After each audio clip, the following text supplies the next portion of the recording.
कल बांग्लादेशी वज़ीर आज़म ने इस्तीफ़ा दिया और अब बांग्लादेश में कई तब्दीलियां रोनुमा हो रही हैं। पार्लियामेंट को भी डिसॉल्व कर दिया गया है। इस बारे में बुखारी साहब आपसे तज्जिया लेंगे। क्या लगता है आपको, बांग्लादेश में क्या एक साजगार पॉलिटिकल इन्वायरमेंट बनता नज़र आ रहा है आपको? देखिए, पहली बात तो यह है कि बांग्लादेश में जो कुछ हो रहा है हम उससे अनकंसर्न्ड नहीं हो सकते, इसलिए कि एक तो वो हमारी रीजन में है, बिल्कुल। दूसरा एक कभी हमारा हिस्सा रहा है, पाकिस्तान का हिस्सा था वो, लिहाजा वहाँ जो भी हो अच्छा बुरा उससे हम मुतासर भी होते हैं और कंसर्न भी रहते हैं, और ये एक नेचुरल बात है। बहुत सारे लोग बांग्लादेश के अभी तक पाकिस्तान में हैं, बहुत सारे पाकिस्तान के लोग अभी तक बांग्लादेश में हैं, तो चूंकि लिंकेज इतनी स्ट्रांग थी तो उसको आप यकसर नहीं मिटा सकते। वहाँ पर पहली बात तो ये थोड़ी सी मैं आपकी तस्दीक करना चाहूँगा। खालिदा ज़िया ने इस्तीफ़ा दिया नहीं है, ज़बरदस्ती लिया गया है उनसे, डेडलाइन लेके उनसे लिया गया है। वहाँ पर जो कुछ हसीना वाजिद से वहाँ पर जो कुछ हो रहा है, लोगों का ख्याल ये था कि वहाँ फ़ौज में दाखिलत करेगी और माशाल्लाह लगा देगी। एक तो ये नहीं हुआ, बहुत आसान बात है, बिल्कुल मेरे ख्याल से बहुत ही प्रूडेंट फैसला है भी उठा लिया वहाँ की फ़ौज का कि हम इसमें नहीं आएंगे। फिर उन्होंने इतना कॉन्फिडेंस है, वो चूँकि नीयत साफ़ है ना, उन्होंने कर्फ्यू भी उठा लिया, उन्होंने तालीमी इदारे भी खोल दिए, उन्होंने इंटरनेट भी बहाल कर दिया है एंड ऑल दैट। देखा आपने? हाँ जी। ये होता है उस फ़ौज का कमाल जो सियासी यानी एम्बिशंस नहीं रखती। सही है। और मैं समझता हूँ कि इस खित्ते में ये पहला एक हसीन मॉडल या अच्छा पॉजिटिव मॉडल जो है वो बना है। एक तो ये हो गया। दूसरी बात ये है कि वहाँ पर पार्लियामेंट तहलील कर दी गई, आपके सामने है कि ये पार्लियामेंट जनवरी के इलेक्शन के नतीजे में बनी थी, जिसमें किसी सियासी जमात ने, मुखालिफ सियासी जमात ने हिस्सा नहीं लिया था। ठीक। ये उन मुल्कों में होता है जहाँ कल्ट फॉलोइंग होती है, जहाँ एक डिक्टेटोरियल रजीम मुसल्लत हो या डिक्टेटोरियल रवैये हों। लिहाजा हसीना वाजिद साहबा ने ना कभी आइन की परवाह की, ना कभी रवायत की परवाह की, वो बस सिर्फ अपना इक़्तिदार जो है उसको जारी रखने के लिए उन्होंने ऐसे ऐसे खौफनाक फ़ैसले किए, ऐसा उन्होंने अपनी अपोजिशन को और दीगर सियासी जमातों को इतना उनका गिरद दायरा तंग किया कि आप देख लीजिए, खालिदा ज़िया साहिबा जो हैं वो BNP की हेड हैं। BNP एक ऐसी जमात है जो राइट विंगर है, जो यानी बांग्लादेश की जिन्होंने बांग्लादेश की तहरीक आज़ादी में रोल अदा किया हुआ है, जिन्होंने बांग्लादेश को इकोनॉमिक माइट तक पहुंचने के लिए बुनियादी काम किए हुए हैं। तो आप ये नहीं कह सकते कि वो एक ऐसी पार्टी है जो नॉन एंटिटी है। एक बात। दूसरी बात ये कि इसके साथ एक और जमात थी, जमात इस्लामी। हाँ जी। जमात इस्लामी वो जमात है और अभी वहाँ कायम है जो प्रो पाकिस्तान है। ये प्रो पाकिस्तान और प्रो भारत की बात थोड़ी सी कर लेनी चाहिए ताकि हमारे नाज़रीन जो है वो समझ पाए। हसीना वाजिद और उनके वालिद बुजुर्गवार जिन्होंने पाकिस्तान को 2 लाख किया था भारत के साथ मिलके, ये प्रो भारत उनके होने के बारे में कोई शक व शुबा नहीं है।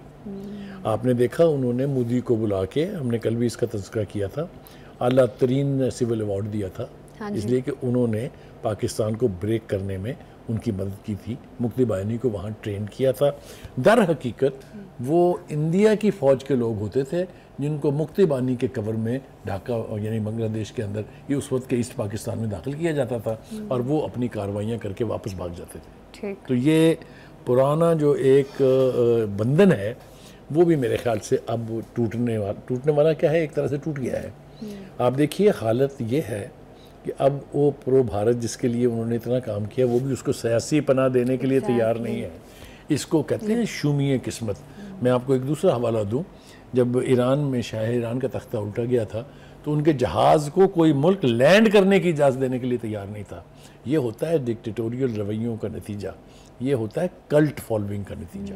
तो इस वक्त सूरत हाल ये है कि 15 साल तक वो विराजमान रही इक़्तिदार पर तसलसल के साथ।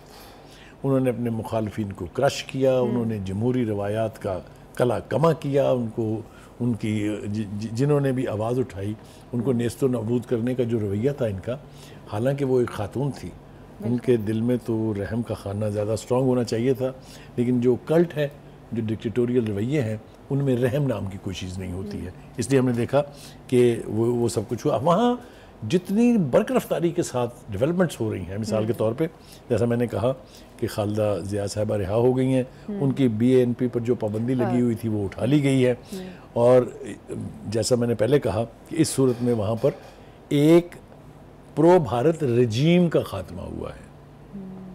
यानी अब जो अगर पार्टी BNP सामने आती है तो वो, मैं ये नहीं कह रहा कि वो प्रो पाकिस्तान हो जाएंगी, लेकिन वो एंटी पाकिस्तान भी नहीं होंगी। खालिदा ज़िया, ये Hasina Wajed was openly anti Pakistan. जिस शख्स ने कभी पाकिस्तान के हक में बात की है उसने उसकी ज़िंदगी का दायरा तंग कर दिया, बिल्कुल, इतनी वो प्रो भारत और एंटी पाकिस्तान थी।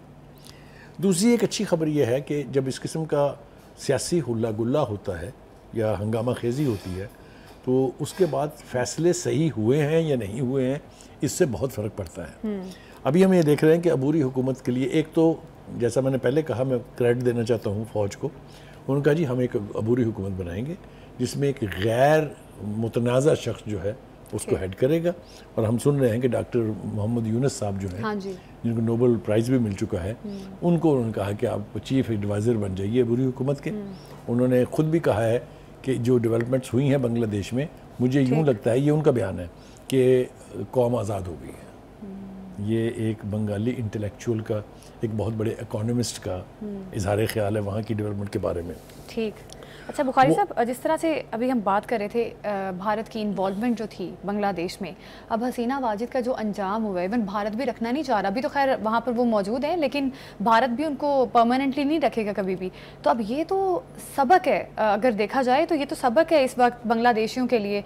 अगर कोई कल को भारत की तरफदारी करेगा, उसके पास हसीना वाजिद की एग्जाम्पल ज़रूर मौजूद है। ये सबक सिर्फ बांग्लादेशियों के लिए नहीं है, इससे तो पूरी दुनिया को सबक सीखना चाहिए ना, कि जहाँ डिक्टेटोरियल रवैये होंगे, जहाँ कल्ट फॉलोइंग होगी, वहाँ फिर क्या होता है। अब आप देखिए कि हम सुन रहे हैं कि वो यहाँ से भी चलती बनेंगी, भारत में भी वो ज़्यादा देर नहीं रहेंगी, शायद फिनलैंड जाएंगी, ये पॉसिबल अमेरिका ने भी उनका वीज़ा रिजेक्ट कर डेस्टिनेशन है। आप ये देखिए रवैये किस तरह बदलते हैं। सही बात। अनटिल येस्टरडे और day before yesterday she was the prime minister of an independent country जिसके पास अमेरिकन वीज़ा था, और एक रात में वही अमेरिका जो है उसने उनका वीज़ा कैंसिल कर दिया है। तो ये इसको कहते हैं शुमीए किस्मत। ये जब आपकी जो करतूतें आप करते हैं, हाँ, उसके नतायज भुगतने के लिए फिर आपको तैयार रहना चाहिए। दूसरी बात यह है कि एक सवाल ये उठ रहा है कि क्या बांग्लादेश में होने वाले वाक़यात और पाकिस्तान में सियासी जो गहमा गहमी है उसका कोई आपस में लिंक है या नहीं है।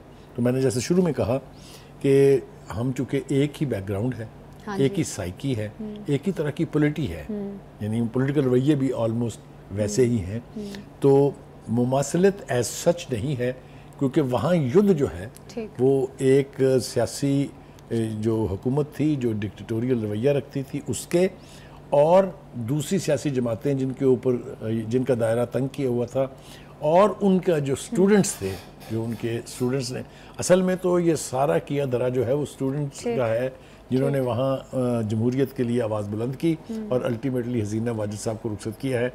तो यहाँ पर हमारे यहाँ माहौल मुख्तलिफ है, हमारे यहाँ ग्राउंड रियलिटीज़ भी मुख्तलिफ हैं, किसी और प्रोग्राम में उसकी बात करेंगे। अच्छा बुखारी साहब, अब इंडिया चाह रहा है कि जो प्रो इस्टेब्लिशमेंट गवर्नमेंट है वो वहाँ पर आए, इस बारे में आप क्या कहेंगे? देखिए, गुजारिश ये है कि हिंदुस्तान की फ़ौज ने, बांग्लादेश की फ़ौज ने अभी तक तो ये साबित किया है कि the hell with it, we are not interested, but you never know, जैसा मैंने कहा, हाँ, कि इस खित्ते में हमदर्दियाँ, सियासी वाबस्तगियाँ और रवैये बदलने में देर नहीं लगती है।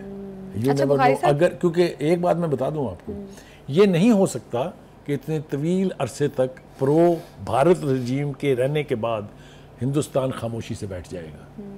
हिंदुस्तान की ये कोशिश होगी कि कोई ऐसी सियासी कुव्वत बरसरे इक़्तिदार ना आए जिसका रवैया हिंदुस्तान की तरफ एंटी और पाकिस्तान की तरफ प्रो हो। इसके लिए वो कुछ भी करेंगे।